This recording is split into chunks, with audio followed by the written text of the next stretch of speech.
작가가 단시간에 강렬한 열정을 가지고 썼기 때문에 이 작품이 많은 청년들에게 그토록 휘몰아치는 감정을 남긴 것이 아니었겠나 생각해 봅니다. 저는 이렇게 많이 우는 젊은 남자를 본 적이 없습니다. 그가 선택할 수 있는 방법이 정말 자살밖에 없었을까요? 젊은 베르텔의 슬픔, 이 제목을 처음 접하셨을 때 여러분은 혹시 어떤 느낌이 드셨나요?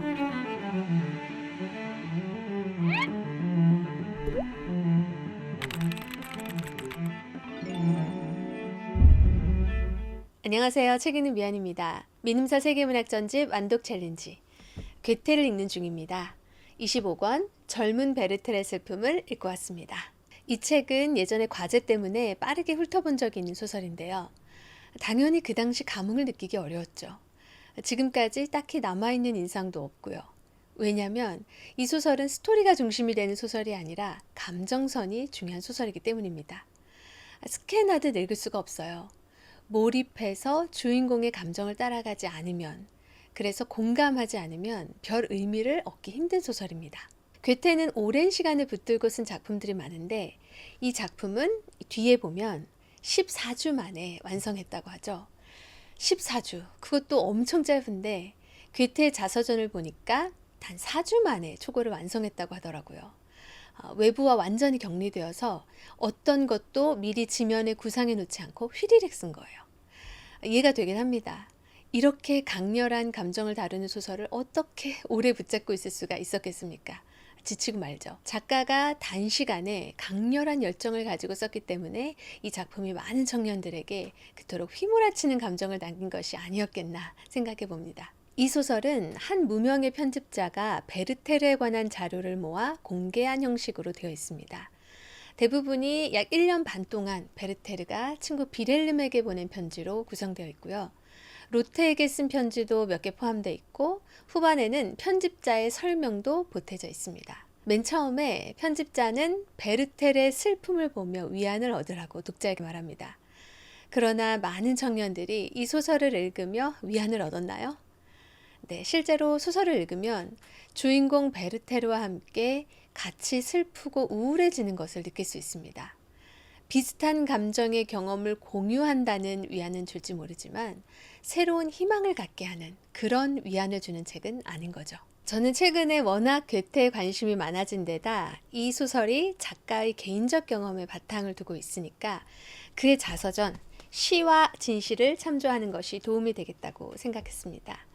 20년 동안 집필한 책이고 죽기 한 해 전에 완성한 책이죠. 1000페이지가 넘는 책이기 때문에 당연히 부분적으로 스캔하면서 보았는데요. 결론부터 말씀드리자면 보길 참 잘했습니다. 이 부분과 관련된 이야기를 비롯해서 오늘은 몇 개의 질문에 직접 답을 달아보는 방식으로 리뷰를 진행해 볼까 합니다. 질문에 앞서 이 책을 아직 안 읽으신 분들을 위해 내용을 최대한 짧게 요약해 볼게요. 이 소설은 1771년 5월 4일에 쓴 편지로 시작합니다. 새로운 곳으로 훌쩍 떠나온 베르테르가 친구 비렐름에게 보내는 편지죠. 비렐름 마이스터의 수업시대에 나오는 비렐름과는 상관이 없는 친구입니다. 왜 떠난 건지 정확하게는 모르지만 전 여자친구의 죽음 등 안 좋은 일이 있었던 데다 마침 어머니가 맡기신 집안일이 있었던 것 같아요. 베르테르는 그 새로운 곳에서 자연을 즐기며 명랑하게 지내다가 바로 그 여인 로테를 만나게 되죠. 처음 만나 무도회에 간 그날 베르테르는 사랑에 빠졌습니다. 그런데 로테에게는 이미 알베르트라는 훌륭한 약혼자가 있었던 거예요. 이루어질 수 없는 사랑이었기 때문에 베르테르는 다른 지역으로 일자리를 얻어서 떠나지만 불쾌한 일을 겪고는 사직하고 다시 로테 곁으로 옵니다. 그 사이 이미 로테는 결혼한 상태였어요. 아무리 사랑해도 어쩝니까? 알베르트가 죽기만을 기다릴 수도 없고 로테는 가정을 중시하는 정숙한 여인이었고요. 결국 베르테르가 권총 자살을 하는 것으로 소설은 끝이 납니다. 스토리만 들으면 너무 간단하죠? 오늘 같이 나눠볼 질문은 이 네 가지입니다. 베르테르는 어떤 사람인가? 베르테르는 왜 자살을 할 수밖에 없었나? 많은 독자들을 모방 자살로 이끈 요인은 무엇이었을까?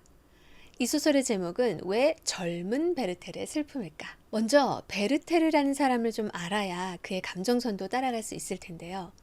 소설에 그려진 베르테르는 어떤 사람일까요? 정확한 나이는 나오지 않지만 젊은 사람입니다. 그림을 잘 그리고요. 상상력이 풍부하고 자연을 좋아합니다. 어린애들을 좋아하고 어린애들이 잘 따르기도 해요. 생계를 위한 열정 없는 삶이라든지 뭔가 예속되는 것, 규칙, 형식 이런 것을 싫어합니다. 자유로운 삶을 추구하기 때문에 안하무인인 태도로 오해받기 십상이죠. 하지만 거만한 스타일은 아니에요. 정든 곳에 오두막 한 채 세우고 조촐하게 살고 싶다고 할 만큼 소박한 성격입니다.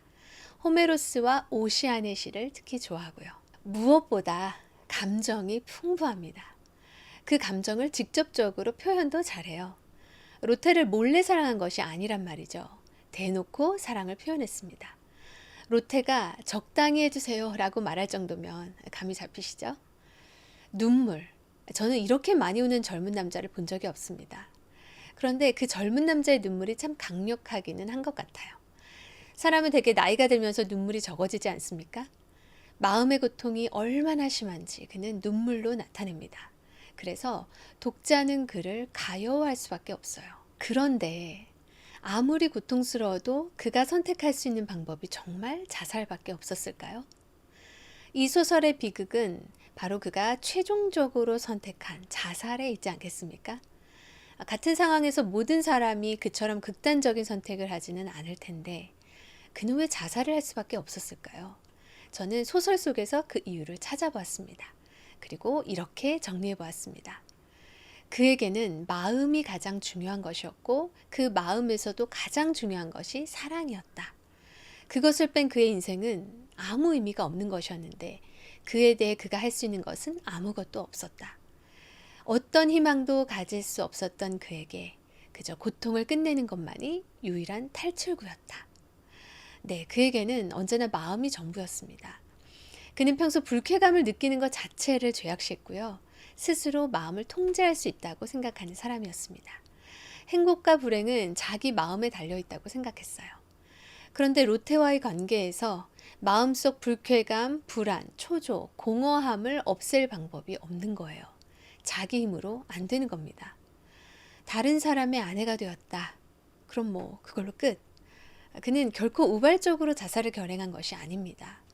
죽음을 앞두고 차분히 주변을 정리하기도 했습니다. 그가 생각하기에 그의 앞에는 정말 완벽한 절망이 놓여 있었던 거예요. 그러니 한시라도 빨리 죽을 수밖에요. 그러나 정말 그 길뿐이었을까요? 로테는 베르테르의 첫사랑이 아니었죠. 소설 처음은 이미 그가 전 애인과의 쓰라린 결별이 있었음을 알려주며 시작합니다. 그는 훌쩍 떠나왔고 그곳의 경관을 즐기면서 새롭게 밝은 기분으로 지내다 로테를 만난 거란 말이에요. 그에게는 회복된 경험이 있었습니다. 그렇다면 이번에도 그에게는 당장의 희망이 아닌 인내가 필요했던 게 아니었을까요? 회복시키는 신에 대한 믿음이 있었다면 시간이라는 약이 효과를 나타낼 때까지 기다려볼 수 있었겠죠. 하지만 이건 제3자의 생각일 뿐이고 베르테르로서는 아마 이런 걸 생각할 여지도 없었을 것입니다. 그는 젊은 청년이었습니다. 젊음의 꽃은 사랑, 결혼은 그 최종 열매와도 같은 것이죠. 원천적으로 결혼 가능성이 차단된 사랑은 그에게 곧 절망이었을 것입니다. 이 젊음에 대해 마지막 질문에서 다시 얘기하게 될 겁니다. 이 소설을 읽으면서 저는 괴테를 베르테르와 등치시켜 자주 떠올렸습니다. 그의 개인 경험을 소재로 한 소설이라니까요. 어느 정도로 일치시켰는가 하면 실제로는 괴테가 자살하지 않고 83세까지 오래 살아줘 다행이라는 생각이 들 정도였습니다. 그런데 그의 자서전 시와 진실을 읽고 제가 과하게 생각한 부분이 있었음을 알게 되었습니다. 물론 유사한 요소들이 있기는 합니다. 가령 실제 괴테가 연모한 샤로테가 호감을 일으키는 여성이었으며 약혼한 여인이었다는 것. 그 남편감이 인격적으로 훌륭했고 셋이서 가깝게 어울렸다는 것. 샤로테가 어머니를 여인 후 많은 동생을 보살핀 맏딸이었다는 것. 소설과 같죠. 그러나 실제 샤로테와의 작별은 괴테에게 그토록 치명적인 고통은 아니었던 것 같습니다. 괴테는 오히려 그 이전 여자친구의 작별이 더 힘들었던 것 같아요. 또 괴테는 젊은이로서 막연히 자살에 대해 생각해 보기는 했지만 명분도 없고 용기도 없어서 그냥 살아가기로 했다고 합니다. 단 시인으로서 젊은 시절의 그런 경험과 공상들을 언어로 표현하고 싶었는데 마침 친구 예루살렘의 사건을 듣게 된 거예요. 친구 부인을 일방적으로 사랑했다 자살한 사람이었죠. 괴테는 여기서 영감을 받아 창작에 돌입하게 됩니다. 괴테는 이 소설이 그토록 유해한 영향을 끼치게 될 거라고는 생각하지 못했다고 해요. 사람들이 문학과 현실을 구분하지 못하고 사실성에 관심을 두는 것에 당황했다고 합니다. 독자들이 이야기에서 빠져나와 정신적인 안정, 카타르시스를 느껴야 하는데 작품이 주는 슬픔 속에 아주 갇혀버리는 결과가 초래되었습니다. 독자의 미숙함 때문입니까? 괴테의 탁월한 표현력 때문입니까? 저는 또 이 소설에서 자살이 어떻게 그려졌는가도 많은 사람의 모방 충동에 영향을 주었을 것이라고 생각합니다. 햄릿은 왜 죽음 앞에 망설였죠? 죽음 이후의 세계, 신의 처분을 두려워했기 때문입니다. 그러나 베르텔의 머릿속에서 자살은 이미 피할 수 없는 유일한 출구가 되어 있었습니다. 그는 신을 등지지 않았어요. 오히려 죽음으로 아버지의 품으로 가는 것이라고 생각했고 자살 직전에도 신이 주는 따뜻함과 힘을 느낀다고 했습니다. 그래서 종교적인 거리낌이 사라진 거예요. 또 자기가 죽는 것이 로테의 행복과 평화를 위한 희생이라고 생각해서 그는 오히려 그 행위에서 희망을 느낄 정도였습니다.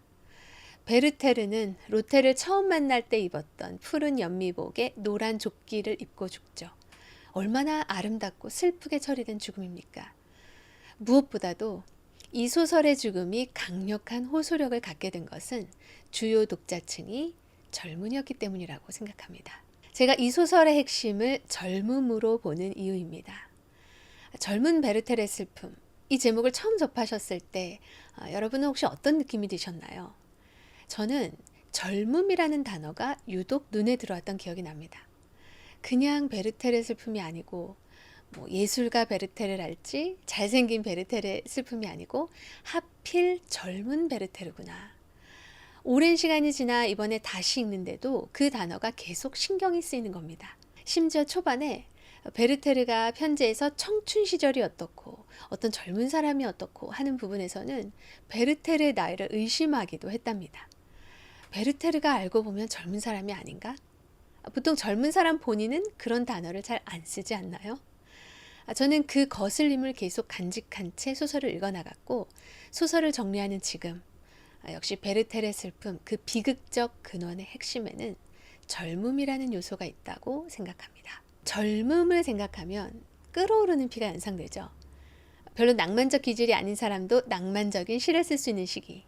사랑하고 사랑받고 특히 배우자를 선택하는 문제가 아주 중요한 시기입니다. 분별력보다는 무모함이 두드러지기 쉬운 시기. 안정되기보다는 삶이 어디로 튈지 모르는 불안감이 도사리고 있는 시기. 베르테르는 인간을 행복하게 만드는 것이 동시에 불행의 원천이 될 수 있다는 사실. 그것이 필연이냐고 친구에게 묻습니다. 이것은 사랑을 염두에 둔 말이겠지만 젊음에 대한 말이라 해도 똑같다고 생각합니다. 인생에서 가장 아름답고 찬란한 시기. 하지만 그 시기의 특수성으로 인해 또 얼마나 많은 아픔을 겪을 수 있는 시기냔 말입니다. 아프니까 청춘이다. 그 책의 제목도 생각나네요. 제가 만약 베르테르와 같은 나이에 이 책을 리뷰했다면 리뷰 내용은 아마 크게 달랐을 것 같습니다. 공감하는 차원 자체가 달랐을 테니까요. 그리고 이건 사실 시와 진실을 읽고 나서 생각한 것이긴 한데요. 이 소설은 23살의 샤르테를 만난 괴테가 25살에 쓴 소설이죠. 본인 역시 젊으면서 젊은 베르테르라고 쓴 것이 좀 어색하게 느껴진단 말이에요. 아마도 괴테는 이미 그 연애 사건으로부터 어느 정도 거리감을 유지할 수 있었고 젊음에 대한 충분한 사색을 거친 후가 아니었을까 짐작해 봅니다. 오늘은 이 책을 마무리하는 한 단어 여기서 같이 정리해도 될 것 같습니다. 젊음입니다.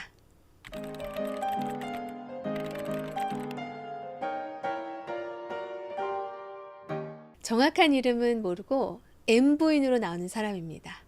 위독한 상황에서 로테가 옆을 지켜줬죠. 그녀의 남편 M 노인은 장사하는 사람인데요. 욕심 많고 인색하기 그지없습니다. 30년 동안 아내에게 궁색한 살림을 강요했어요. 그런데 이 부인이 어떻게 살았는가? 남편에게는 순종하면서 모자라는 금액을 판매 대금에서 훔쳐서 메웠습니다. 죽음을 눈앞에 두고 이 부인은 자신이 하나도 부끄러울 것이 없고 떳떳하다고 말합니다. 그래서 그냥 눈을 감아도 되지만 다음에 집안 살림을 볼 사람을 위해서 말하고 가야겠다는 거예요. 그렇지 않으면 남편이 그 적은 돈으로 넉넉히 살림을 꾸릴 수 있다고 계속 믿을 테니까요. 그녀의 지혜와 유머, 용감하면서도 푸근한 마음에 절로 미소가 지어졌습니다. 주요 인물은 아니어도 저는 이런 멋진 조연들이 좋더라고요. 파우스트와 비렐름 마이스터의 수업 시대와 젊은 베르텔의 슬픔. 형식과 주제에 있어 확연히 다른 작품들이지만 한 가지 공통점이 있었습니다. 인물들의 감정이 풍부하게 표현된 작품들이었다는 거죠. 이렇게 감정 표현이 주를 이루는 작품은 꼭 넋두리 같고 허망한 소리 같지만 괴테의 작품은 사람의 감정이 얼마나 예리하고 정확하게 표현될 수 있는지를 보여주어 여러 번 저를 놀라게 했습니다. 젊은 베르테르의 슬픔을 지나갑니다. 이제 다음 작품을 읽으면 한참 후에나 괴테의 기행문을 읽을 수 있습니다. 다음 책은 이피게니의 스텔라입니다. 총 5편의 희곡이 실려있는 책입니다. 예전에 비해 희곡에 대한 낯선 느낌이 많이 적어졌어요. 기대감을 가지고 즐겁게 읽고 오겠습니다. 좋아요와 댓글은 영상 제작에 큰 힘이 됩니다. 구독, 알림 설정하고 계시죠? 꾸준히 오래 같이 읽어요.